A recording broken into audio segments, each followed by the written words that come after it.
When I say that Carolyn Leavitt has been remarkably ineffective in her role, I mean it. Her attempts to defend Donald Trump have become so over the top that they've now drawn serious attention, and not the good kind. A recent call involving Leavitt has reportedly caused real trouble for her, and we'll break down exactly what happened. But before we get into the details of that call and her on-air meltdown, if you enjoy our coverage and want to support the channel, please tap that like button and subscribe. It really helps us keep doing this work. Now, before we get into Leavitt's latest controversy, we have to start with another example of a political ally trying to defend Trump in questionable ways. South Dakota Governor Kristi Noem, whose new video, reportedly played in airports around the country, is backfiring in a big way. Kristi Noem, the United States Secretary of Homeland Security.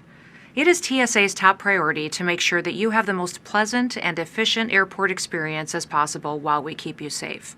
However, Democrats in Congress refuse to fund the federal government, and because of this, many of our operations are impacted, and most of our TSA employees are working without pay. We will continue to do all that we can to avoid delays that will impact your travel.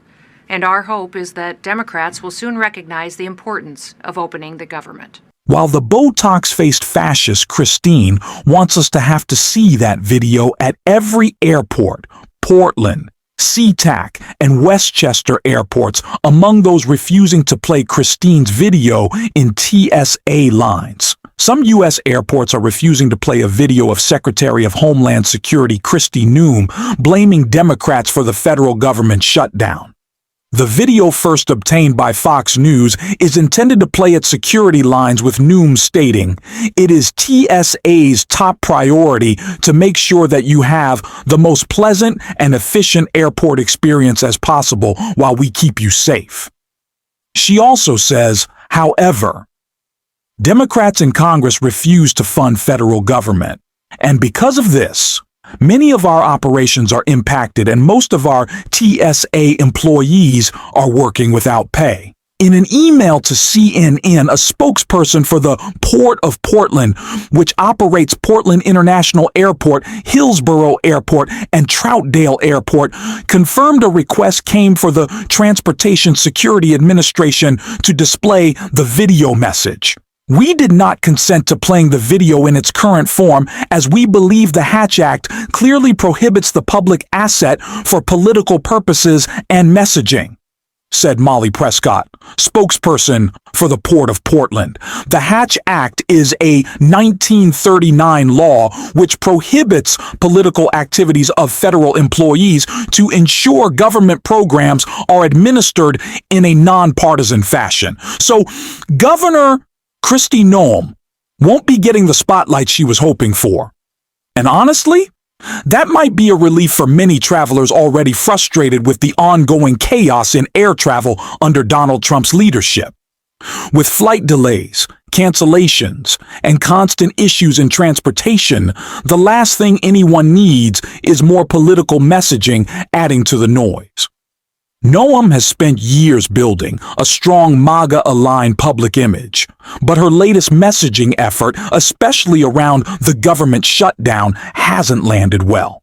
And while Trump's spokesperson, Carolyn Leavitt, tried to defend it, that defense didn't hold up either. Fortunately, political commentator Adam Mockler called out the flaws in their messaging perfectly. And we'll get into that next. Increasingly, you're hearing Republicans saying we need to fix the healthcare. Yeah, you said that this. Like they recognize it's a problem. You said that Democrats are dying on this hill, but a lot of Republicans are climbing up the same hill right now. Marjorie Taylor Greene has been outspoken about it. Mike Johnson got confronted on C-SPAN the other day by a Republican.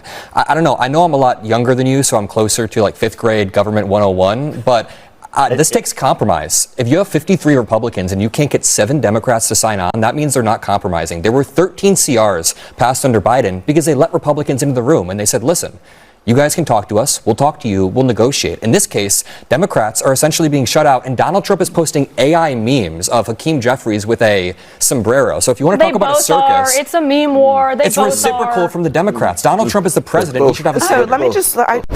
Adam is absolutely right. Republicans have struggled so much with the messaging around this government shutdown that even some conservatives are beginning to agree with Democrats on the issue. That's why Donald Trump and his allies are working overtime to push their narrative across nearly every right-leaning media outlet. We keep hearing repeated claims about immigration and health care. Claims that don't hold up under scrutiny and that we'll fact-check a bit later, right after we break down Carolyn Leavitt's latest controversy. Because believe it or not, she reportedly used official government communication channels to spread these talking points, a move that's now created serious legal trouble for her. But before we get into that situation, we need to take a look at the message she left and why it's causing so much backlash. Thank you for calling the White House comment line. Hello, America. This is White House Press Secretary Caroline Leavitt. Democrats in Congress have shut down the federal government because they care more about funding health care for illegal immigrants than they care about serving you, the American people. Until Democrats vote for the clean, Republican-backed continuing resolution to reopen the government, the White House is unable to answer your call or respond to your questions.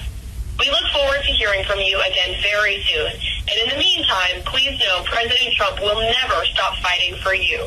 Thank you, and God bless you. After reporting on that voicemail, now this Impact wrote, not only is the White House lying about who caused the shutdown while Republicans try to increase health care costs for 22 million Americans, it's also breaking the law.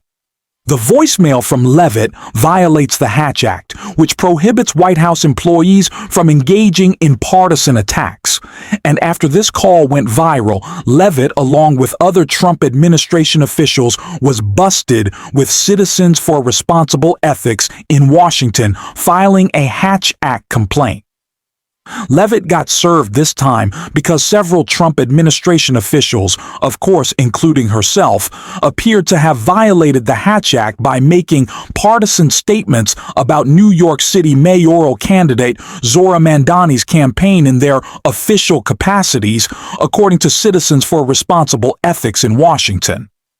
With a complaint filed today with the Office of Special Counsel, Carolyn Leavitt just cannot seem to control herself. Or maybe she can. She's an adult after all. But she chooses not to. She treats these serious issues like a game, laughing off misinformation and harmful rhetoric as if it's entertainment. Whether it's spreading divisive messages about immigrants or echoing intolerance toward others, Leavitt, Kristi Noem, and Donald Trump continue to treat it all like a political show. But here's the truth. Targeting people because of who they are or where they come from isn't leadership. It's cruelty. The hateful language and misinformation about immigrants are not only wrong, they're dangerous. Because the reality is this: undocumented workers have built and sustained this country. They contribute over $100 billion in taxes each year to programs like Medicare and Social Security, programs that they themselves often can't even access. They aren't taking away from the system, they're helping fund it. And while political leaders talk about who's stealing health care, the real issue lies with billionaires and corporations that manipulate tax laws and drain public resources for profit. Meanwhile, working people continue to shoulder the burden. It's frustrating to see so much energy spent dividing communities instead of uplifting them. Leaders should be working to make life better for everyone, not using fear to score political points. We've seen this same pattern in how some try to rewrite history, glorifying figures like Columbus while demonizing modern immigrants who simply want a better life. It's hypocrisy at its core. America's strength has always come from its diversity, compassion, and courage, not from exclusion or hatred. Yet some politicians and media figures want to convince you otherwise. They try to make you feel powerless, silenced, and small. But we are not powerless. We are not voiceless. When people organize, speak out, and stand together, that's when real change happens. Protests, movements, and voices rising for justice are some of the most American acts possible. Standing up against corruption, bigotry, and abuse of power is patriotism in its purest form. So yes, we are angry, and rightfully so. But our anger comes from love for this country and a desire to see it live up to its highest ideals. We will keep fighting back through truth, through community, and through hope. And if you believe in that too, make sure to like this video, subscribe to the channel, and drop a blue heart in the comments. And until next time, I will see you soon.